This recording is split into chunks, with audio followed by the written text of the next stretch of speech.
Pilipinas, isang bansang hirap na hirap. Sa Pilipinas, ang mga mayayaman lalong yumayaman, ang mga mahihirap lalong humihirap. Isang bansa na maraming basura. Magulo! Naghihingal lang! Wala ng bulok ni Tyler. At isang bansang pilit bumabangon sa kahirapan. Pero, Sa aming Palagay, may pag-asa pa. sino nga asahan? Ang tinatawag nating mga pag-asa ng bayan, Kaming mga kabataan. huwag kayong mag-alala. Kami mag-aaral para sa aming bayan. gagawin ang aming makakaya upang maikahon ng ating bansa.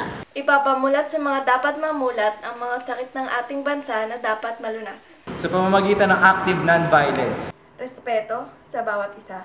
Lahat ay pantay-pantay. Walang dominante.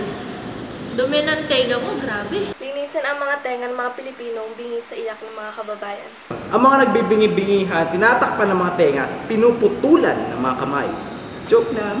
Lagyan ng mga ngiti ang bawat Pilipino. Gagawin lahat ng makakaya upang ating bansay maging Emerging! Wonderful and amazing! astig. Isang malinis at disiplinadong mga mamamayan. Mas disiplinado at mas maunlad na bansa. Nais kong makita sa Pilipinas ang tapat na serbisyo ng mga opisyal sa gobyerno. Kami ang kabataan at kami naniniwala na may pag-asa pa ang ating bayan. Pagkat, At kami Ang pag-asa. Kami ang pag-asa. kami ang gagawa. Pusong Nagmamahal. kabataan. Kabataan. Kabataan. kabataan. Kabataan. Kabataan. Kabataan. Kabataan. Kabataang pag-asa ng bayan, pag-asa ng Republika ng Pilipinas. Hi, my name is June Brian S. Nauro, ABMMA. Jess Busan, ABC.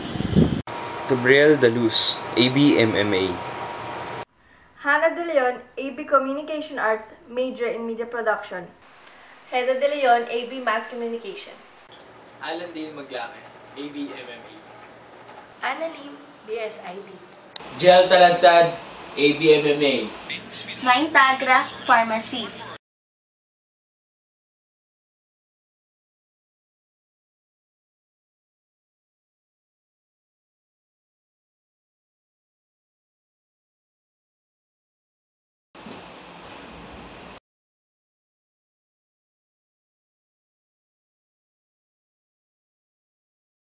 Nagigigal ako. Naman Joke na. Sa pamamagitan ng non-active violence. Active. Sa pamamagitan na ng... Sa pamamagitan ng active violence. Kahit kumento ka lang, nakakahingal. Ay, nakakahingal.